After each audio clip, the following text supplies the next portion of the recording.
sauver le climat. C'est trop tard.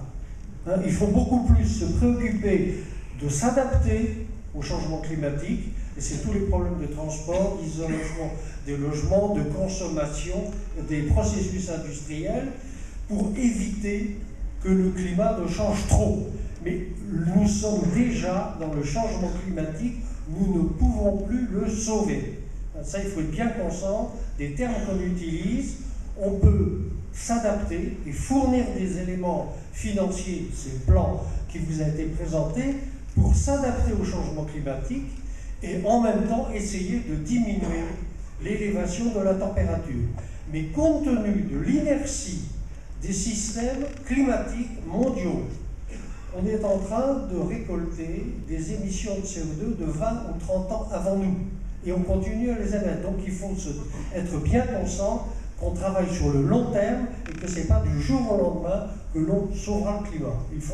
Il faut en tenir compte, etc.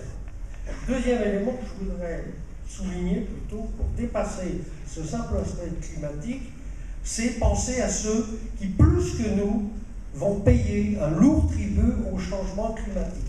Et je pense aux pays de l'Afrique subsaharienne qui seront les premiers touchés par les modifications climatiques, sécheresse plus longue, épisodes catastrophiques. Or là, nous pouvons intervenir au travers de la politique agricole commune. Un petit rappel. Dans l'immédiat après-guerre, l'Europe était en manque de suffisance alimentaire. Elle a donc favorisé des processus conduisant à l'autosuffisance alimentaire. C'est la politique agricole commune. Mais rapidement, ce système a dérapé et on est arrivé à un stade où on était obligé, pour maintenir les cours, de détruire la production. Et ça a été des monceaux de lait, de la viande, etc. On détruisait les pommes de terre, les pommes, enfin, ceux qui sont un peu plus âgés s'en souviennent peut-être. On a détruit ce que l'on encourageait à produire, ce qui est un système complètement abscon.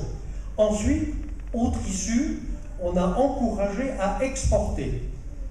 Ça a été le cas de la viande bovine, ça a été le cas de la volaille, ça a été le cas du coton, etc., en ne tenant absolument pas compte de ce que cela provoquait dans les pays qui produisaient aussi.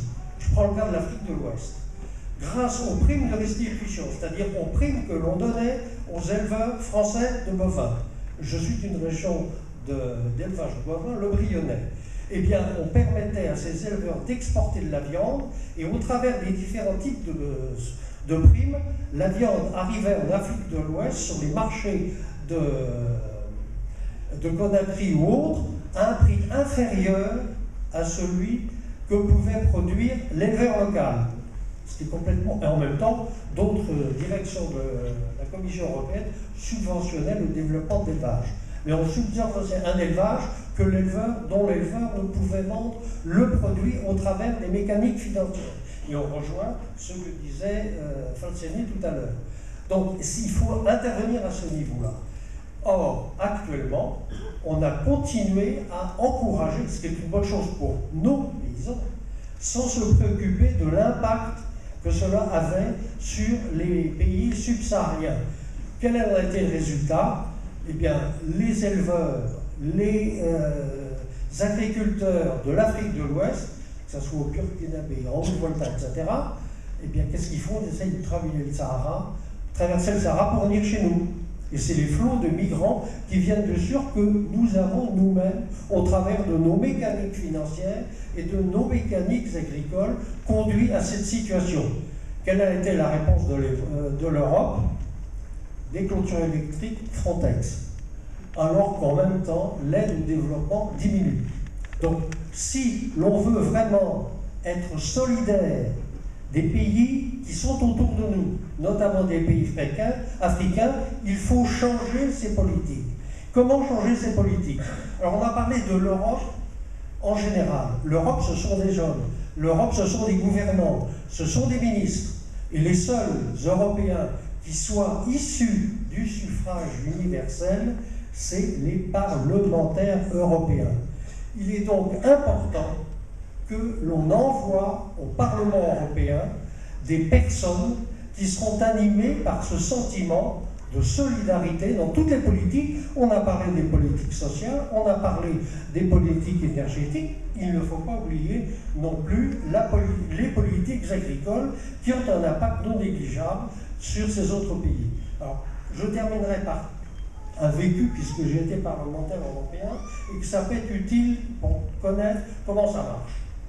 Premièrement, il est indispensable qu'il y ait d'autres groupes représentés au Parlement européen que les deux éléphants qui sont le Parti populaire européen et le Parti socialiste européen, c'est-à-dire en gros l'UMP et les socialistes en transposant de manière très schématique, qui ont l'hégémonie du fonctionnement aujourd'hui du Parlement européen. En ce sens qu'à eux deux, ils constituent la majorité.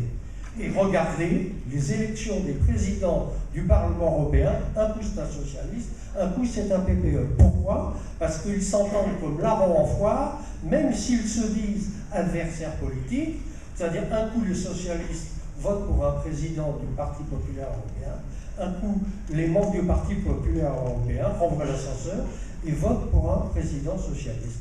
Et ça dure depuis plus d'une décennie.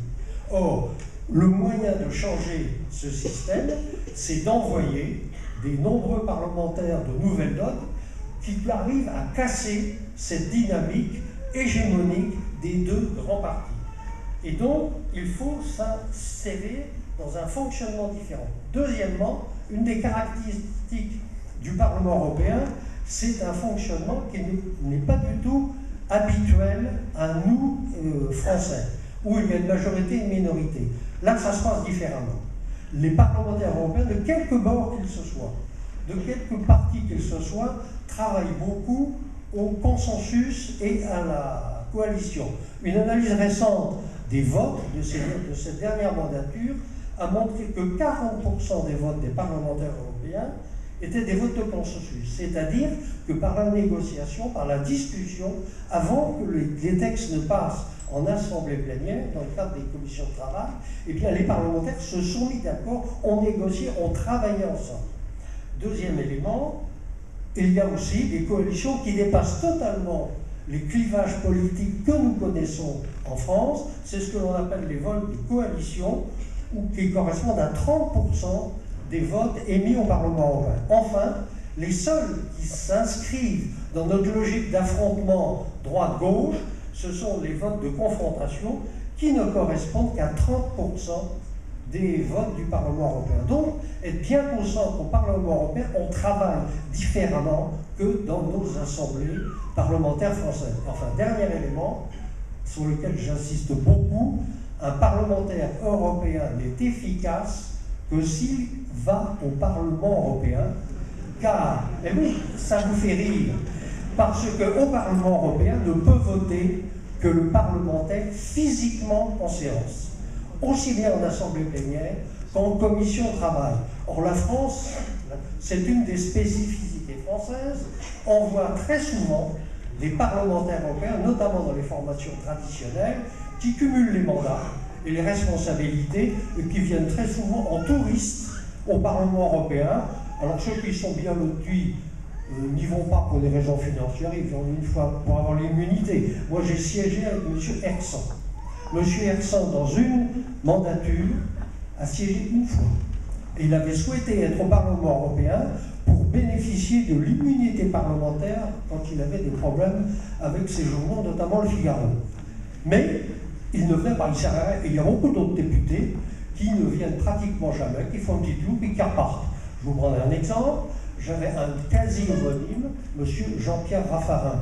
Donc les courriers entre Jean-Pierre Raffarin, les coups de téléphone, etc., se mélangeaient les pinceaux.